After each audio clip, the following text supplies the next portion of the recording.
Bonjour bien-aimés, je suis très contente de vous retrouver aujourd'hui pour partager une portion de l'Évangile. Je suis le pasteur Julien Ngomou et certains aiment aussi m'appeler Maman Chouchou. Aujourd'hui, nous allons lire dans Matthieu, chapitre 7, les versets 21 à 23. Ceux qui me disent « Seigneur, Seigneur » n'entreront pas tous dans le royaume des cieux, mais celui-là seul qui fait la volonté de mon Père qui est dans les cieux. Plusieurs me diront à ce jour-là, « Seigneur, Seigneur, n'avons-nous pas prophétisé par ton nom? N'avons-nous pas chassé les démons par ton nom? N'avons-nous pas fait beaucoup de miracles par ton nom? » Alors je leur dirai ouvertement, « Je ne vous ai jamais connu. Retirez-vous de moi, vous qui commettez l'iniquité. » Oh bien-aimé, que ça pourrait être triste que de se retrouver avec une telle réponse devant le trône de grâce. Retirez-vous de moi, vous qui commettez l'iniquité. Voilà la réponse de Jésus à des personnes qui lui rappellent comment elles ont fait des miracles par son nom, comment elles ont prophétisé en son nom, comment elles ont accordé des guérisons en son nom.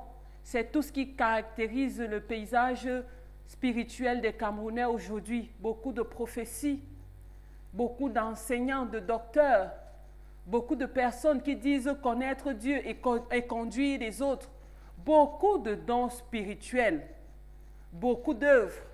Mais aujourd'hui, la parole de Dieu nous rappelle que ce ne sont pas les dons spirituels qui qualifient quelqu'un pour être dans la présence de Dieu. Ça veut dire que quelqu'un peut avoir des dons spirituels, mais ne pas être connecté à Dieu. Quelqu'un peut être dans les dons spirituels, mais trahir Dieu dans sa vie de tous les jours. Et lorsque nous allons nous présenter devant le trône de grâce, les dons spirituels ne viendront pas plaider notre cause.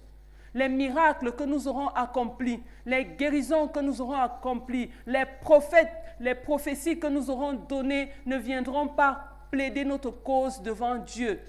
La seule chose qui plaidera en notre faveur, c'est notre obéissance à Dieu. Avons-nous été de réels enfants de Dieu, remplis de l'Esprit de Dieu, soumis à l'Esprit de Dieu? Il y a un exemple excellent dans l'Ancien Testament. Il s'agit de l'exemple du roi Saül.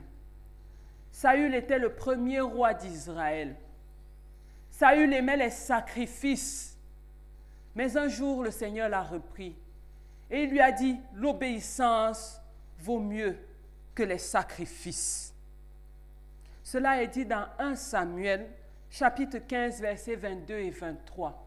L'obéissance vaut mieux que les sacrifices. Au jour d'aujourd'hui, nous avons beaucoup de sacrifices que nous offrons à Dieu.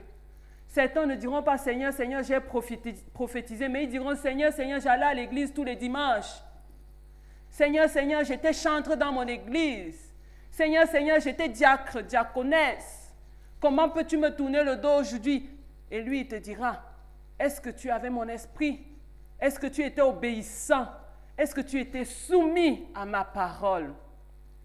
Au jour d'aujourd'hui, bien-aimé, voilà l'invitation que le Seigneur nous donne.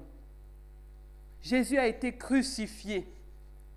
Et si nous sommes enfants de Dieu ou si nous prétendons l'être et que nous marchons dans la désobéissance, nous le crucifions de nouveau.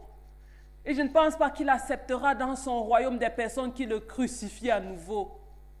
Bien-aimés, nous ne serons pas justifiés par nos œuvres ni par nos dons spirituels.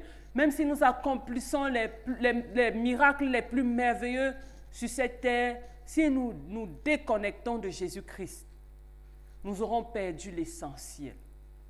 Car l'essentiel n'est pas d'épater les hommes par les œuvres, mais l'essentiel est de rester dans une communion profonde et véritable avec le Créateur.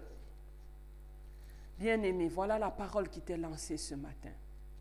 Si tu as marché sur le chemin des œuvres, et si tu as pensé qu'après avoir offert tes dons, tes talents, tu serais justifié par ces œuvres-là devant l'Éternel. Aujourd'hui, il est temps de comprendre que cela ne t'apportera pas le salut, que cela ne t'apportera pas l'éternité, Bien que ce soit bien, merveilleux d'accomplir toutes ces choses-là, Dieu nous demande d'aller plus loin. Plus loin dans la communion, plus loin dans l'obéissance, plus loin dans une relation profonde avec lui. Je voudrais t'inviter à dire, bien-aimé, avec moi ce mot de prière. Si tu penses que tu as loupé la communion et que tu es resté focalisé sur les dons. Seigneur Jésus, je te remercie pour tous les dons que tu nous as offerts en tant qu'enfants de Dieu. Et je te prie, Seigneur, de me donner la grâce de rester attaché à toi, à l'essentiel, à la vérité, à l'obéissance. Donne-moi la grâce de rester soumis à ton esprit et de ne pas avoir à regretter devant ton trône, de ne pas être parmi ceux à qui tu diras « je ne vous ai jamais connu ». Seigneur, je te remercie de m'exaucer au nom de Jésus-Christ. Amen. Je vous souhaite une excellente journée dans la présence de Dieu. À très bientôt.